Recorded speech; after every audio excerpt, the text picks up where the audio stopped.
لقد كان لكم في رسول الله أسوة حسنة كان يرجو الله لمن كان يرجو الله واليوم الآخر وذكر الله كثيرا نحمده ونصلی علی رسولہ الکریم اما بعد، آج ہم صحیح البخاری کی پہلی حدیث کا آغاز کر رہے ہیں۔ کتاب بدء الوحی کی حدیث نمبر 1۔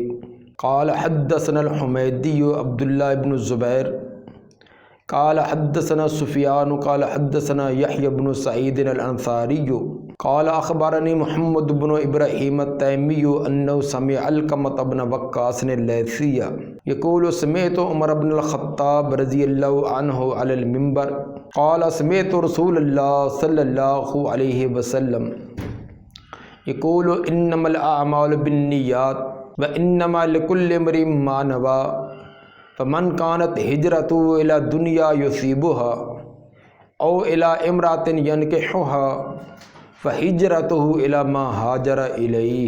اس روایت میں امام بخاری اس حدیث کو اپنے شیخ حمیدی سے بیان کرتے ہیں۔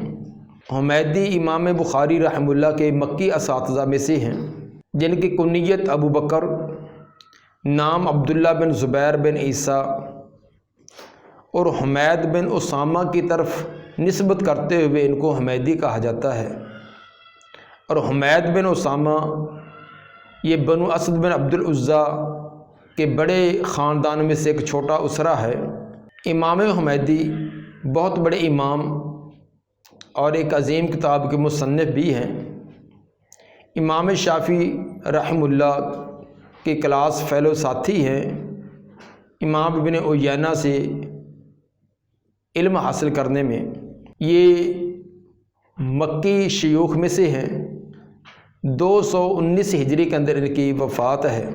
امام بخاری رحمہ اللہ نے سب سے پہلی حدیث اپنے مکی استاد سے لی ہے، اس روایت کو مد نظر رکھتے ہوئے جس کے اندر یہ بیان کیا گیا کہ قدموا قریشن، قریشیوں کو مقدم کرو۔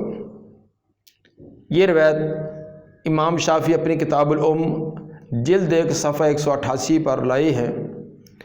یہ امام زہری کے مرسلات میں سے ہے، اور مرسل روایت یہ اس کے رجال ثقہ ہیں۔ ایک دوسری روایت مسند احمد کی حدیث نمبر 183، آپ نے فرمایا کہ الائمۃ من قریش، ائمہ جو ہے وہ قریش میں سے ہوا کریں گے۔ اس چیز کو مد نظر رکھتے ہوئے امام بخاری رحمہ اللہ نے اپنی عمیق نظر سے کہ چونکہ وحی کا آغاز مکہ سے ہوا، اس لیے اپنی کتاب کا آغاز بھی انہوں نے اس شیخ سے کیا جو کہ مکی ہے۔ دوسرے امام حمیدی کے شیخ وہ فرماتے ہیں حدثنا سفیان، ہمیں سفیان نے بیان کیا۔ سفیان سے مراد سفیان بن عیینہ بن ابی عمران الحلالی ہے، جو ابو محمد المکی کی کنیت کے ساتھ معروف ہیں۔ یہ 198 کے اندر ان کی وفات ہے۔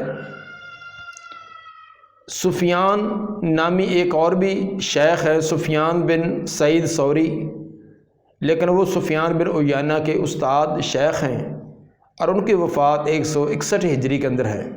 سفیان بن عیینہ کے بعد جس راوی کا تذکرہ وہ یحییٰ بن سعید الانصاری ہے۔ یحییٰ بن سعید انصاری یہ صغار تابعین میں سے ہیں، اور ان کے شیخ محمد بن ابراہیم بن حارث بن خالد التیمی جو کہ اوساط تابعین میں سے متوسط تابعین میں سے ہیں، اور ان کے شیخ علقمہ بن وقاص لیثی ہیں جو کہ کبار تابعین میں سے ہیں۔ اس اعتبار سے یہ 3 تابعیوں سے بیان کر رہے ہیں۔ البتہ امام ابن مندہ نے اپنی کتاب المعرفہ میں علقمہ بن وقاص لیثی کو صحابہ میں شمار کیا ہے۔ اگر وہ صحابی ہوں تو اس سند کے اندر 2 تابعی اور 2 صحابیوں کا تذکرہ آیا ہے۔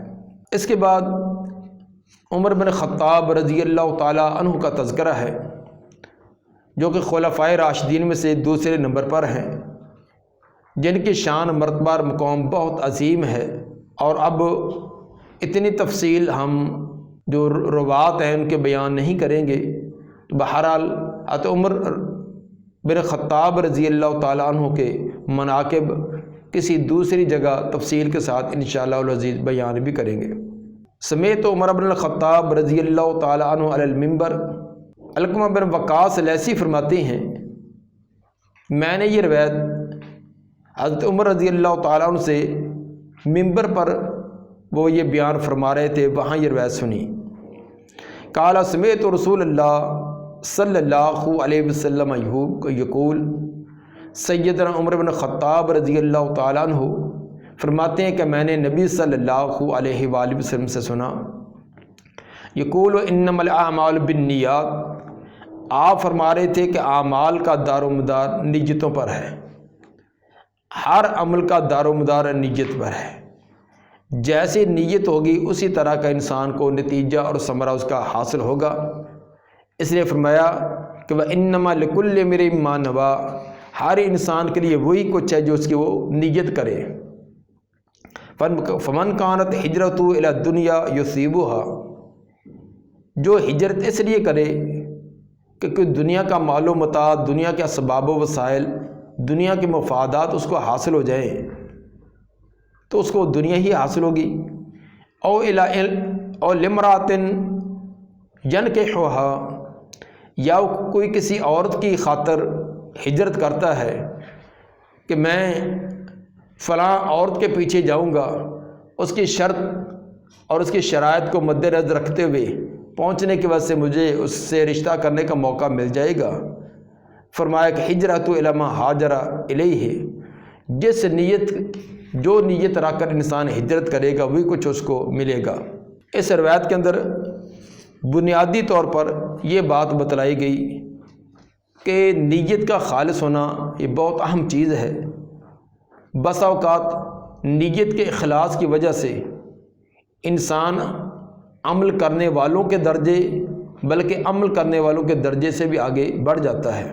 جیسے ایک سفر، جہاد کے سفر سے واپسی پر نبی صلی اللہ علیہ وآلہ وسلم نے فرمایا کہ تم نے جو قدم بھی اٹھایا ہے، جو مشقت بھی برداشت کی ہے، جو سفر بھی کیا ہے، مدینہ کے اندر کچھ لوگ ایسے ہیں جنہوں نے یہ جہاد کا سفر تو نہیں کیا، یہ مشکلات تو برداشت نہیں کی، لیکن وہ تمام سفر میں، تمام صعوبتوں اور مشکلات میں تمہارے ساتھ اجر و ثواب میں برابر شریک ہیں۔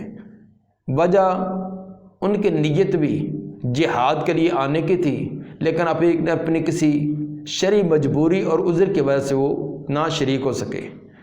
تو ثابت ہوا کہ نیت کے اخلاص کی وجہ سے بسا اوقات انسان عمل نہ بھی کر سکے تو تب بھی اس درجے کو پا لیتا ہے۔ اور نیت کی وجہ سے بظاہر دیکھنے کے اندر ایک معمولی کام ہو، لیکن اس کا اجر و ثواب بہت عظیم انسان پا لیتا ہے۔ جیسا کہ صحیح بخاری کے اندر آگے یہ روایات آئیں گی کہ نبی صلی اللہ علیہ وآلہ وسلم نے فرمایا کہ میں نے جنت کے اندر ایک آدمی کو بڑی لہروں بحروں کے ساتھ پھرتا ہوا دیکھا۔ پوچھنے پر پتہ چلا کہ اس نے ایک شاخ جو کانٹے دار آنے جانے والوں کو پریشان کرتی تھی اس کو کاٹ کر پھینک دیا، اس ایک اخلاص کی بنا پر کہ اللہ کے بندوں کو اذیت اور تکلیف سے بچایا جائے۔ تو اللہ تعالیٰ نے اس بظاہر دیکھنے میں ایک چھوٹی سی نیکی ہے، لیکن اخلاص کی وجہ سے اللہ نے اس کو جنتوں میں پہنچا دیا۔ اسی طرح صحیح بخاری کے اندر ایک دوسری روایت، ایک فاحشہ عورت، اس نے ایک کتے کے بچے کو اس کے منہ کے اندر چند قطرے پانی کے ڈال دیے تو اللہ نے یہی اس کی نجات کا ذریعہ اور سبب بنا دیا۔ تو اخلاص کے ساتھ انسان دیکھنے کے اندر عمل چھوٹا بھی ہو تو بڑے بڑے درجات پا لیتا ہے، لیکن اگر اخلاص نہیں تو پہاڑوں برابر نیکیاں وہ بھی تباہ و برباد ہو جاتی ہیں۔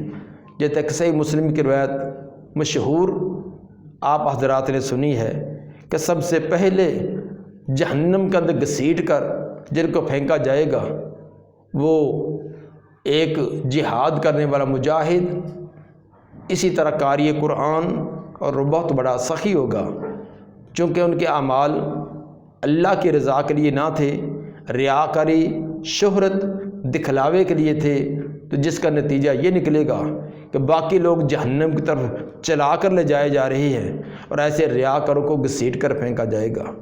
اس لیے ہر عمل سے پہلے اپنی نیت پر خوب غور و فکر کر لینا چاہیے۔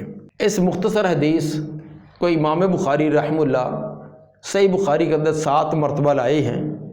اس سے امام بخاری رحمہ اللہ کی فقاہت آپ کو دیکھیے، تو اس ایک حدیث سے 7 جگہ لا کر 7 مسئلے جو حل کیے ہیں۔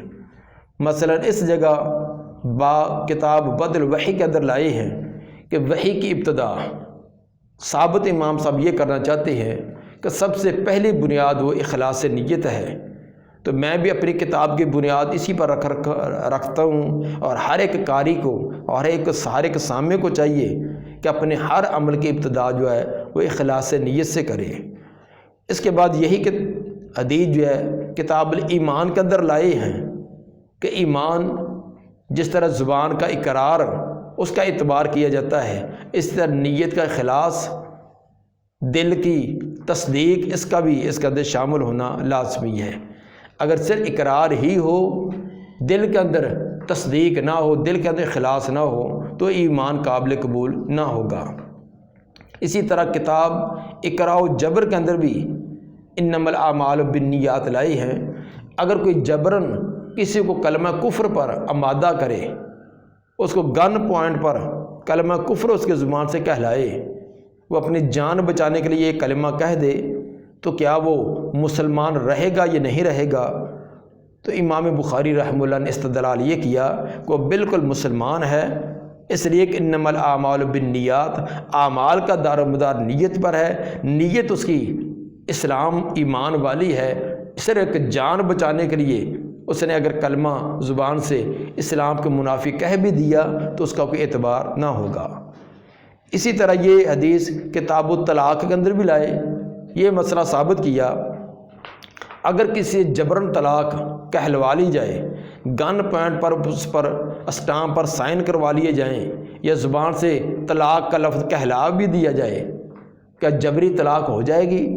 تو امام بخاری نے حل بیان فرمایا کہ جبری طلاق واقع نہ ہوگی۔ دلیل یہ کہ انما الاعمال بالنیات، اعمال کا در و مدار نیت پر ہے، اس کے نیت طلاق والی نہ تھی، اس لیے نیت شمار نہ ہوگی۔ اسی طرح کتاب النکاح کے اندر بھی امام بخاری اس روایت کو لائے ہیں کہ اگر کوئی جبراً نکاح ایجاب قبول کروا بھی لے، بچی سے اس کے ولی سے سائن دستخط کروا بھی لے، تو کیا نکاح ہو جائے گا؟ امام بخاری فرماتے کہ نکاح نہیں ہوگا۔ دلیل انما الاعمال بالنیات، کیونکہ نیت نکاح کی نہیں تھی تو نکاح نہیں ہوگا۔ اسی طرح کتاب الحیل کے اندر اس روایت کو لائے ہیں کہ اگر کوئی حیلہ سازی کرے، کسی کو کوئی چکمہ دے کر کچھ کا کچھ کروا لے، تو کیا وہ عمل اسی طرح جس طرح اس نے کیا ہے، کروایا ہے، اس طرح کام شرعی طور پر اس کا کوئی اثرات ہوں گے؟ امام بخاری فرماتے نہیں ہوگی۔ کیوں؟ اس لیے کہ انما الاعمال بالنیات۔ اسی طرح کتاب العتق کے اندر کہ غلام کو آزاد کرنا، کوئی جبراً کوئی کہے کہ اپنے غلام کو آزاد کر دے، اور وہ اپنی جان بچانے کے لیے مجبور ہو کر زبان سے کہہ بھی دے کہ میں نے غلام آزاد کیا، تو کیا وہ غلام آزاد ہوگا یا نہیں؟ امام بخاری فرماتے کہ غلام آزاد نہ ہوگا۔ دلیل انما الاعمال بالنیات۔ اب دیکھیے کہ ایک ہی روایت کو مختلف جگہ پر لا کر امام بخاری نے کتنے مسائل سمجھا دیے ہیں۔ یہی امام بخاری رحمہ اللہ کی عظیم فقاہت اور مسائل کا استنباط اور استدلال۔ البتہ یہ بات ہے کہ سند ہر جگہ الگ لائی ہیں، ایک سند سے نہیں، سند کا بھی فرق ہے اور بعض جگہ متن کا بھی فرق ہے، اور یہ بھی امام بخاری رحمہ اللہ کی ایک عظیم علم پر ان کی گرفت اور تمام روایات کا استحضار ہے کہ جتنی جگہ بھی لائے ہیں نئی سند کے ساتھ اس کو لائے ہیں، تو ان تمام سندوں میں سے جو انما الاعمال بالنیات ہے، اس کے اندر سب سے پہلی سند اپنے شیخ حمیدی سے لائے کہ جو کہ مکی شیخ ہیں۔ باقی اس حدیث کا باب کے ساتھ کیا مناسبت ہے، جو کہ امام بخاری رحمہ اللہ کی ایک کتاب کے عظیم مناسبت بیان کی جاتی ہے کہ اس حدیث کا باب سے کیا ربط اور تعلق ہے، اس سے کیا کیا مسئلے ثابت ہوتے ہیں۔ اس میں اہل علم نے کئی قسم کے مناسبتیں بیان کی ہیں۔ سب سے پہلی مناسبت تو یہی کہ امام بخاری اصل کے اندر یہ تمہید کے طور پر یہ بات بیان کرنا چاہتے ہیں کہ ہر کام کے لیے نیت کا خالص ہونا لازمی ہے۔ تو اس لیے میں بھی خود اپنے آپ کو بھی یہ درس دیتا ہوں کہ آپ بھی نیت خالص کریں، اور قارئین کو بھی میں یہی کہتا ہوں کہ یہ اس عظیم کام کا آغاز کرنے سے پہلے اپنی نیت کا زاویہ وہ درست کر لیں، صرف ایک اللہ کی رضا مطلوب اور مقصود ہو۔ دوسرا یہ بھی مناسبت بیان کی گئی کہ یہ روایت حضرت عمر رضی اللہ تعالیٰ عنہ نے ممبر پر خطبے کے طور پر بیان کی ہے۔ تو اگر یہ خطبۃ المنبر بن سکتی ہے تو خطبۃ الکتاب بھی، گویا کہ امام بخاری رحمہ اللہ نے اس حدیث کو، اس مختصر حدیث کو اپنی پوری جامع عظیم کتاب کا ایک خطبے کے طور پر استعمال کیا ہے۔ تو جس طرح حضرت عمر رضی اللہ تعالیٰ کا یہ خطبۃ المنبر کی حیثیت سے تھی، اسی طرح یہ صحیح بخاری کی خطبۃ الکتاب کے طور پر ہے۔ اسی طرح تیسری توجہ یہ بھی بیان کی گئی ہے کہ یہ حدیث اور اس کے ساتھ جو پہلے امام بخاری نے آیت پیش کی تھی انا ارسلنا والی، ان دونوں کو ملا کر یہ ترجمۃ الباب کے ساتھ ملایا جائے تو نتیجہ یہ ملتا ہے کہ اے پیغمبر آپ کی طرف بھی اور گزشتہ تمام انبیاء کی طرف ہم نے وحی نازل کی، اور وحی کا لب لباب بنیادی چیز کیا تھی کہ ان الاعمال بالنیات، تمام اعمال ان کا دار و مدار نیتوں کے ساتھ ہے۔ جیسے تک سورہ بینہ کی آیت نمبر 5 کے اندر بھی اسی بات کی طرح اشارہ کیا گیا ہے کہ وما امروا الا لیعبدوا اللہ مخلصین لہ الدین، لوگوں کو اسی بات کا ہمیشہ سے تعلیم دی گئی ہے، ابتدا سے لے کر آخر تک ہر امت کو یہی سبق کہ صرف ایک اللہ کی عبادت خالص، اسی کے لیے عبادت اور ریاضت کریں۔ چوتھا سبب، چوتھی مناسبت یہ بھی بیان کی گئی ہے کہ نبی صلی اللہ علیہ وآلہ وسلم اخلاص کے ساتھ اپنی امت کا غم لے کر اپنا گھر چھوڑ کر غار حرا میں جا بیٹھتے ہیں۔ اس لیے اس دور میں نبوت سے پہلے کے حالات سے آپ واقف ہیں، نیکی نام کی کوئی چیز نہیں تھی، جرم ہی جرم تھے۔ تو اس طرح کے حالات معاشرے کے دیکھ کر آپ بڑی گھٹن اور تنگی محسوس کرتے، دن رات سوچتے رہتے کہ ان کی اصلاح کیسے کی جائے۔ یہی غم اور پریشانی لے کر آپ گھر کو چھوڑ کر دور غار حرا کے اندر جا بیٹھتے ہیں۔ تو گویا کہ یہ آپ کا گھر سے ہجرت کر کے اپنے غار حرا تک جانا اور وہاں جا کر قوم کی اصلاح کے لیے سوچنا، یہ غم اور فکر رکھنا، یہ سبب بن گیا وحی کی ابتدا کا۔ تو جب ہمارے پیغمبر نے امت کے لیے اس قدر غم کیا، نبوت ملنے کے بعد تو جو آپ کا غم اور پریشانی تھی امت کے لیے وہ تو تھی ہی، لیکن نبوت سے پہلے بھی قوم کی اصلاح کے لیے کس قدر آپ غمگین اور پریشان رہتے تھے۔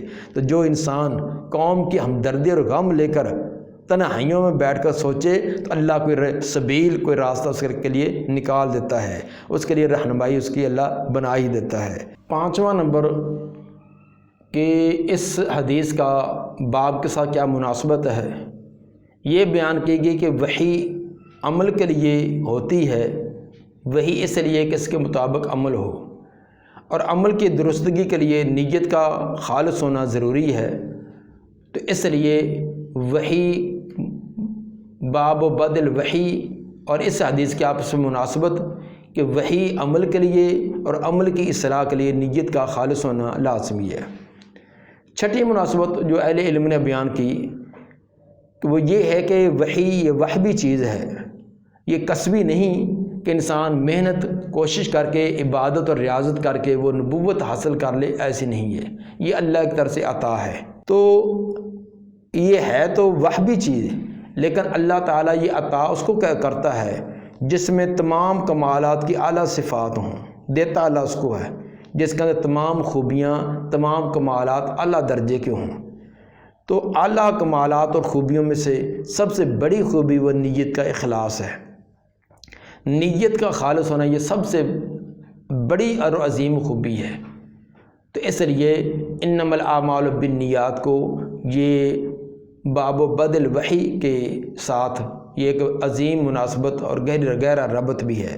امام ابو داؤد فرماتے ہیں یہ حدیث انما الاعمال بالنیات، یہ اور اس طرح کے 3 روایات اور ہیں، یہ کل 4 روایات یہ تمام کے تمام اسلام کا عمود ہیں، اسلام کی بنیاد ہیں، یعنی گویا کہ اسلامی تعلیمات کی بنیاد وہ 4 حدیثیں، 4 روایتیں ہیں۔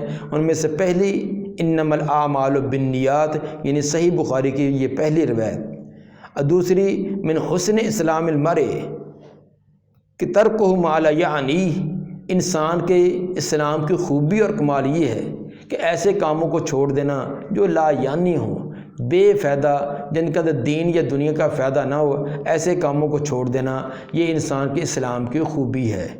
یہ جامع ترمذی کا حدیث نمبر 2317۔ تیسری الحلال بین والحرام بین، لمبی حدیث صحیح بخاری کا حدیث نمبر 52 آگے آ رہی ہے۔ حلال بھی بالکل واضح ہے، حرام بھی بالکل واضح ہے، اور ان کے بین کچھ مشتبہ چیزیں ہیں۔ تو جس نے وہ شکوک و شبہات والی چیزوں کو چھوڑ دیا، گویا کہ اس نے اپنا دامن جو محفوظ کر لیا، بچا لیا۔ چوتھی جو ہے وہ ابن ماجہ کے حدیث نمبر 4102، اذہد فی الدنیا یحبک اللہ، دنیا سے بے رغبتی، دنیا کی حرص، دنیا کا لالچ و طمع چھوڑ دے، اس سے بے نیازی اختیار کر، اللہ تو اسے محبت کرنا شروع کر دے گا۔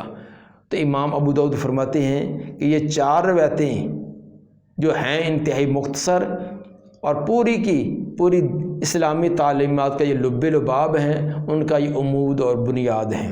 امام بخاری رحمہ اللہ یہ روایت جو لائی ہیں یہ سندی حیثیت سے یہ غریب ہے، اس لیے کہ اس کے اندر یحییٰ بن سعید کے بعد جتنے بھی راوی ہیں، یعنی یحییٰ بن سعید انصاری، اس کے بعد محمد بن اسماعیل تیمی، اس کے بعد علقمہ بن وقاص لیثی، اور اس کے بعد عمر بن خطاب رضی اللہ عنہ، یہ تمام کے تمام اکیلے اپنے اپنے ادوار میں بیان کر رہے ہیں، ان کے طبقے میں کوئی اور ان کے ساتھ شریک نہیں۔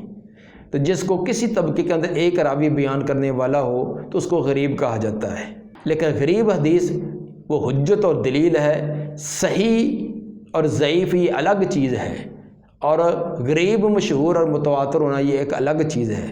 تو غریب، مشہور، عزیز، یہ تمام کے تمام صحیح روایات کی، مقبول روایات کی یہ قسمیں ہیں۔ امام حاکم کا یہ کہنا کہ امام بخاری کی یہ شرط ہے کہ وہ اپنی الجامع الصحیح کے اندر کوئی روایت بھی عزیز کے درجے سے کم نہیں لائیں گے، یہ امام حاکم کی بات درست نہیں ہے، کیونکہ امام بخاری کی پہلی حدیث بھی اور اسی طرح آخری حدیث بھی یہ دونوں ہی غریب ہیں۔